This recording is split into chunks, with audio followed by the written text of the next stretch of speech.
Okay, so it's been a while since UFC 244, but the ending has still got me thinking. Crowning the BMF champion by doctor's stoppage due to cuts might be the most anticlimactic moment in recent MMA history, but that's not a judgment on the doctor's decision. That's a separate discussion. But it felt out of place for this whole BMF concept, which itself was simple. Nate Diaz and Jorge Masvidal would decide who the baddest fighter in the game was, and ideally, the judges and the doctors would be unnecessary. Yet a ringside doctor stopped the fight before the fourth round. But the fact that the fight itself delivered for as long as it lasted made the result even more disappointing. But hey, these things happen in MMA and I can prove it. If a list of prerequisites to MMA fandom existed, the ability to handle disappointment would be near the top. Because when it hits hard. And it unfortunately comes in many different forms too. Anticlimactic fights are the least of our worries. But it's not surprising either. MMA attracts not only athletes but mavericks too, and this creates a volatile sport unlike any other. And promoters don't hide its chaotic nature, so fans don't question it. When you buy a ticket for an MMA event, it'll read card subject to change, and that's a statement that's not just a warning,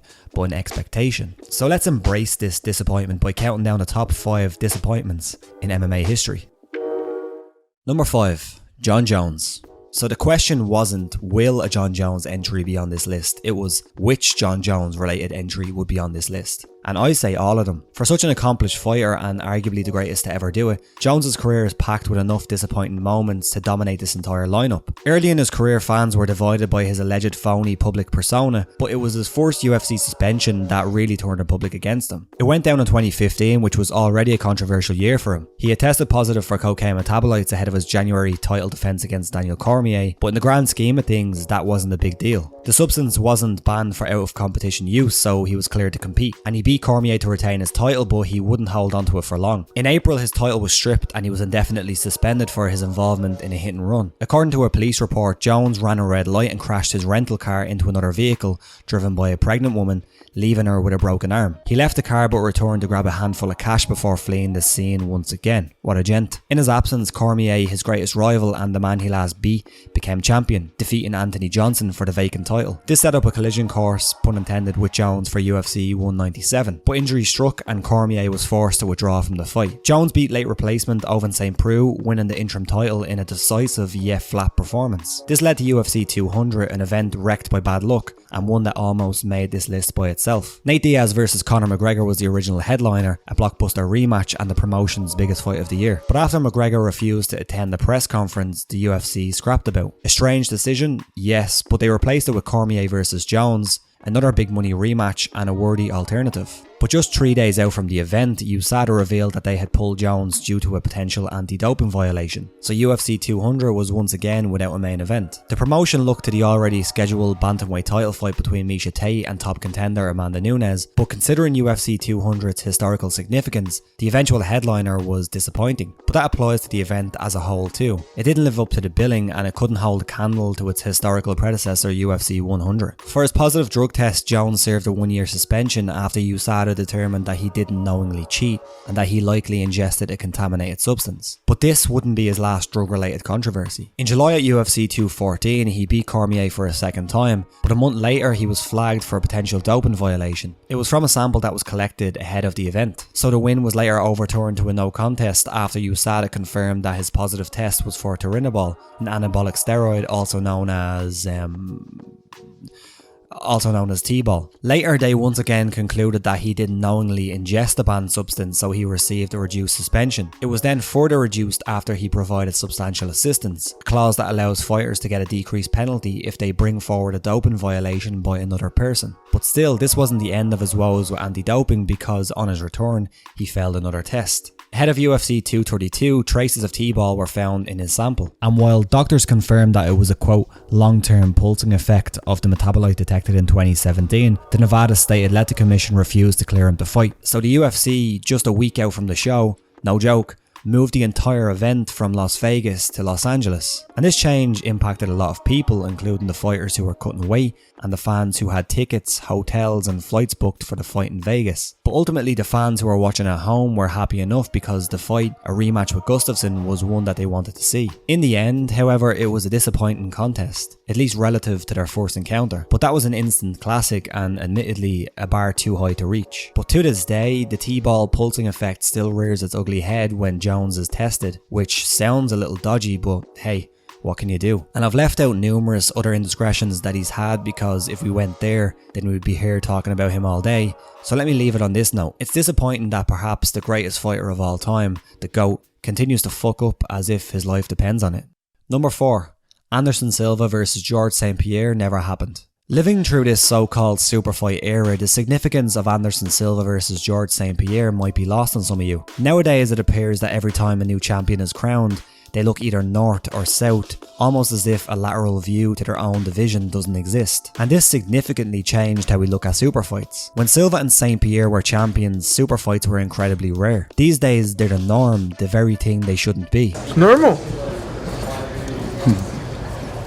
Normal. But before the concept was diluted, fans started calling for a fight between the two as early as 2006. They became UFC champions just a month apart. Silva dominated Rich Franklin to win the middleweight title in October, and St-Pierre avenged his loss to Matt Hughes to capture the welterweight title in November. But that idea quickly fizzled out thanks to Matt Serra. He capitalised on a title shot earned by winning the Ultimate Fighter, finishing St-Pierre in the first round of their fight in one of the sport's biggest ever upsets. But his reign didn't last long. He lost a rematch to St-Pierre the following year, and the whispers started again. Silva was dominating, but he was quickly running out of contenders at middleweight, so much so that he moved up to light heavyweight to fight James Irvin. But it was very different for St-Pierre. He had just won the title and had a backlog of contenders, so it wasn't the right time to shift weight classes. But then they kept winning and winning and winning, which is why the fans wanted the fight so badly. They were the most dominant champions of the modern era and were just one weight class apart. So unlike many of the super fights discussed today, this one actually made a lot of sense. In 2010, after St-Pierre beat up Josh Koscheck with a jab,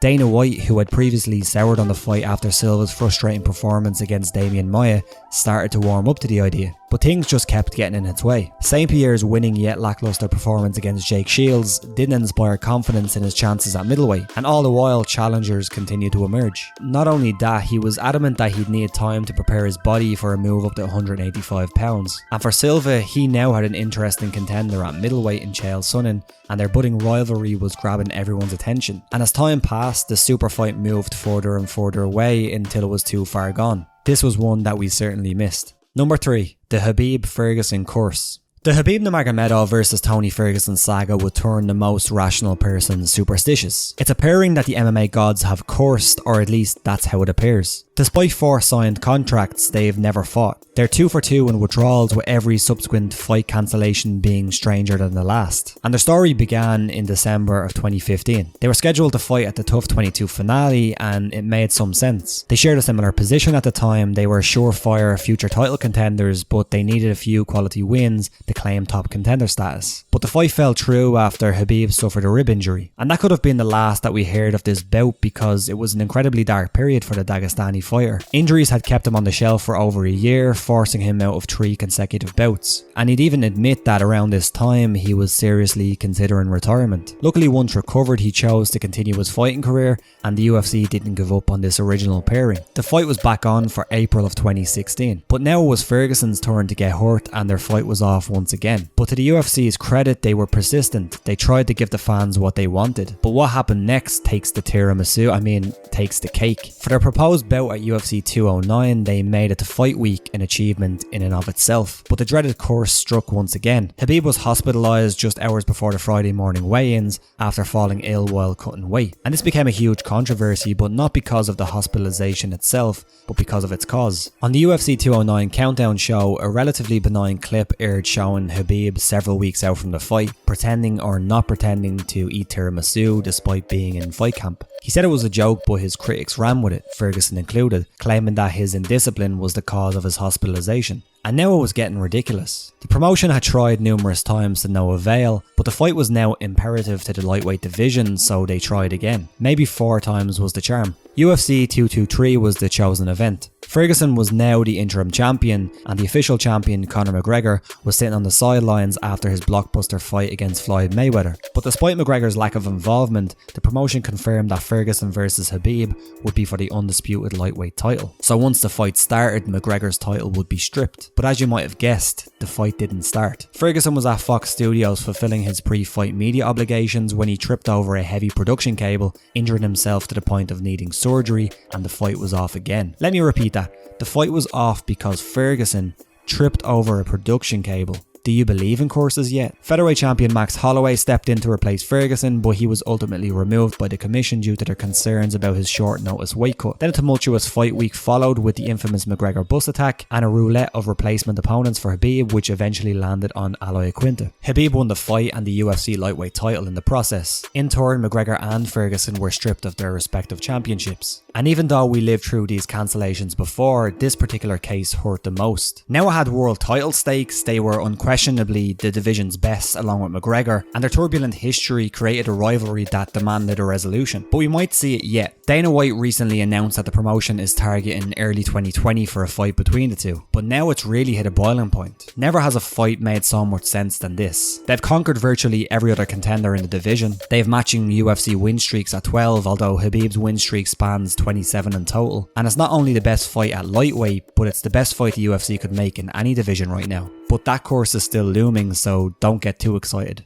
Number 2. Fedor never signs with the UFC. The last emperor, Fedor Emelianenko, was the crown jewel of many an MMA promotion, but his absence from the UFC has forever been a disappointment. However, for much of his career, there was no legitimate reason for him to fight in the US-based promotion. When he was in Japan ruling the roost in Pride Fighting Championships, they had the premier heavyweight division in MMA. And likewise, for much of their existence, they were the premier organisation in mixed martial arts. There he had classics against the likes of Mirko Cro Cop, Antonio Rodrigo Nogueira, Mark Hunt and Mark Coleman, staying undefeated in the promotion. And by the time the UFC purchased Pride in 2007, his legacy was already set in stone. But with Pride gone, that left elite fighters with very few alternatives. So Fedor's arrival in the UFC was surely imminent. He was recognised by most as heavyweight's greatest fighter, so a showdown with Randy Couture, the UFC's heavyweight champion, made all the sense in the world. But it wasn't to be. He opted to sign with Bodog Fights and then Affliction, and he'd later say that the UFC didn't, quote, pick up speed when trying to sign him. But this caused a ripple effect across MMA because it didn't just disappoint the fans, but it also was the impetus for Couture leaving the UFC. He wanted to fight with Fedor so badly that he walked away from the promotion with 2 fights remaining on his deal. But despite publicly facing off with Fedor at the inaugural Affliction event, the fight never came to fruition. This was because Couture was still legally bound to his UFC contract. This forced him into a legal dispute with the organisation. In the meantime, Fedor turned his attention to other former UFC champions Tim Sylvia and Andrei Arlovski, 2 fighters he'd beaten Affliction before the promotion finally died. With them now out of the picture, it looked like all roads were pointing to the UFC for Fedor. Dana White around this time even admitted that signing him was now his obsession, and he tried. He reportedly offered Fedor a contract worth $2 million per fight plus pay-per-view points. However, Fedor's team wanted the UFC to co-promote with M1, and the deal fell apart. Ultimately, he signed with Strikeforce instead. And there were certainly other opportunities for Fedor to sign with the UFC since those negotiations fell apart, especially after the UFC purchased Strikeforce. But once Fedor's legendary win streak was broken by Fabricio Verdum, leading to a disappointing 3-fight losing streak, fans' enthusiasm dissipated, and it was too late. Number 1.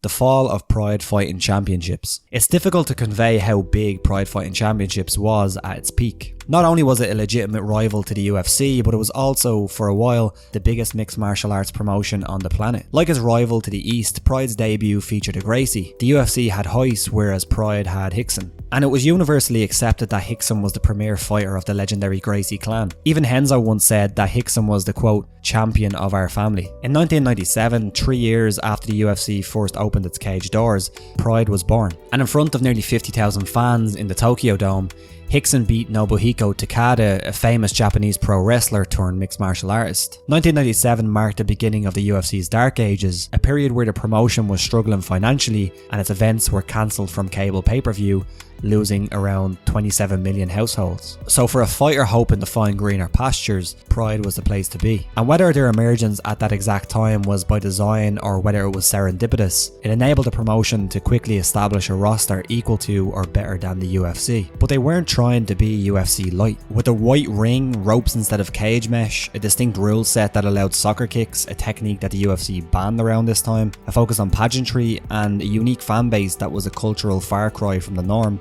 Pride looked and felt very different to the UFC. But most importantly, they produced outstanding fights, from Fedor Emelianenko versus Mirko Cro Cop to the host of legendary bouts fought in their famous Grand Prix tournaments. But sadly, it didn't last, because in 2006, Fuji TV cancelled their television deal with the promotion. It was reportedly due to the promotion's links with the Yakuza going public through a tabloid newspaper. The Yakuza, for those who don't know, is a name given to organised criminal gangs in Japan, and they were linked with Pride for a long time. However, once the tabloid published that the promotion's senior management was either heavily influenced by the Yakuza, put in place by the Yakuza, or were Yakuza members themselves, it was the end game. In March 2007, they sold to Zuffa, the owners of the UFC at the time. And the original plan was to run Pride as a separate entity, but with no television deal in Japan, and with the PR nightmare that the organisation just went through, that never came to fruition. Pride closed its doors, and Japanese MMA, hell, MMA itself, has never been the same. Thanks for watching. If you enjoyed it and got to this point, why not hit that like button? It actually does really help us out, and subscribe if you haven't already. This was different from a lot of the videos I normally do, but I thought I'd try it out. And also, leave your picks for the biggest disappointments. But if you want more MMA stuff, check out the video essays and also check out the podcast, and I'll see you next time.